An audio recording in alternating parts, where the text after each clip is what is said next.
আসসালামু আলাইকুম গাইস, আপনাদেরকে অনেক অনেক শুভেচ্ছা ও ভালোবাসা জানিয়ে আজকে নতুন আরেকটা রেসিপিতে আপনাদের সবাইকে স্বাগত জানাচ্ছি। টাইটেল আর থাম্বনেল দেখে বুঝতে যাচ্ছেন তো কি রেসিপি। তো আজকের রেসিপিটা খুব অসাধারণ। এটা যদি জন্মদিনে বলুন, ঈদের দিনে, শবে বরাতে, বিশেষ দিনে এই সুইট ডিশটা যদি বানান তো দারুণ খুব ভালো লাগবে। এখানে আমি নিয়ে নিছি ব্রেড। তার জন্য লাগবে আমার ব্রেডটা এরকম চারদিক কেটে মাঝ বরাবর করে কেটে নিয়েছি একটা শেপ দিয়ে। তো আপনারা আপনাদের পছন্দ মতো শেপ নেবেন। একটা পাত্র বসিয়ে তেল গরম হয়ে আসার পর এরকমভাবে ব্রেডগুলা দিয়ে আমি ভেজে নিচ্ছি পুরো ডুবো তেলে, পুরো ব্রাউন কালার হয়ে আসুক। তারপরে আমি উঠিয়ে নেব, একটু উল্টিয়ে পাল্টিয়ে দেব।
আমার সবকটা ব্রেড আমি এরকম ব্রাউন কালার করে ভেজে নিয়েছি।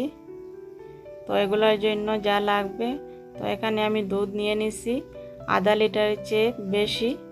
তো দুধটা এরকম আমি একটা পাত্রে বসিয়ে জাল দিচ্ছি, একটু নেড়ে চেড়ে জাল দিতে থাক।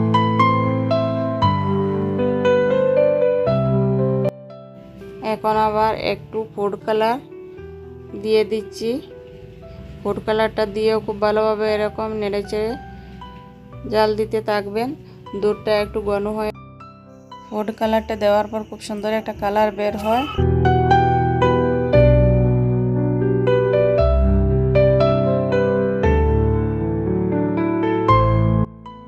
এবার মিঠার জন্য 2 চামচ আমি চিনি দিচ্ছি। তো 4 চামচে 2 চামচ চিনি দিয়ে আবার এরকম আমি নেড়ে চেড়ে জাল দিতে থাকবো।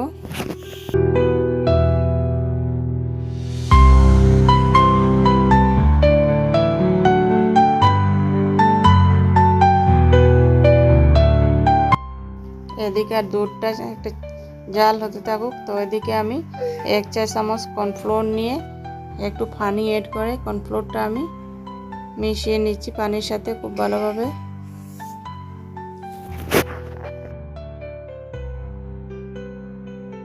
এই দুধটা একটু ঘন হয়ে আসার পর এই ব্রেডগুলাতে আমি একটু দুধ দিয়ে দিচ্ছি। ব্রেডগুলা যাতে একটু নরম হয়ে আসুক, ভিতরে দুধটা ঢোকে যাক।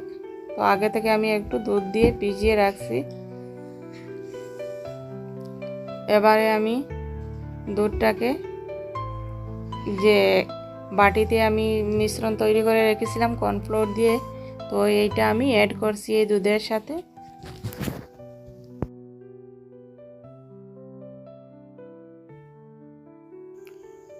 কর্নফ্লোর দেওয়ার পর দুধটা যখন এরকম হয়ে আসবে ঘন, তখন আমি এতে দিয়ে দিচ্ছি কনডেন্স মিল্ক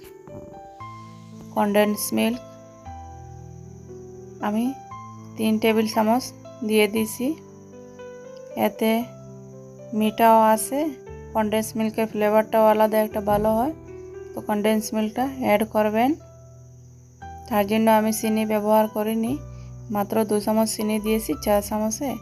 তো সেই মিঠায় তো হবে না, এই কনডেন্স মিল্কের যে মিঠা আছে সেই মিঠাও অ্যাড হবে। অ্যাড হয়ে খুব ভালো একটা মিষ্টি তৈরি হয়। এরকম ভালোভাবে নেড়ে চেড়ে থাকবেন যেন তলায় না লেগে যায়। যখন এরকম হয়ে আসবে তখন চুলার আঁচটা বন্ধ করে দেবেন।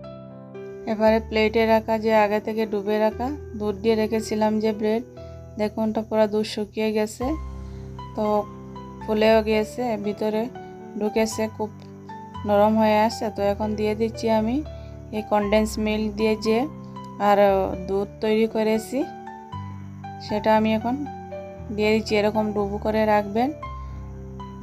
এবারে গার্নিশের জন্য আমি ড্রাই ফ্রুটসগুলো নিয়েছি, তো এগুলো খুব ভালো লাগে দেখতে, খেতেও খুব ভালো হয়। গার্নিশ করে আমি 2 ঘন্টার জন্য ফ্রিজে রেখে দেব। 2 ঘন্টা পর ফিরে এসে এটা আমি সার্ভ করব। তো আপনাদের যদি ভিডিওটা ভালো লেগে থাকে লাইক করতে ভুলবেন না, কমেন্ট বক্সে জানাবেন কেমন লাগলো, বেশি বেশি করে শেয়ার করবেন, আমার চ্যানেলকে সাবস্ক্রাইব করে পাশে থাকা বেল বাটনটা প্রেস করে রাখবেন, যেহেতু আমি নতুন ভিডিও আপলোড করলে আগে আপনাদের কাছে পৌঁছে যায়। আর যারা যারা আমার চ্যানেলকে সাবস্ক্রাইব করে পাশে আসেন সবাইকে অসংখ্য অসংখ্য ধন্যবাদ। সবাই ভালো থাকুন, সুস্থ থাকুন এই কামনা করি। আবার দেখা হবে নতুন কোনো ভিডিওতে, নতুন কোনো রেসিপি নিয়ে। বাই।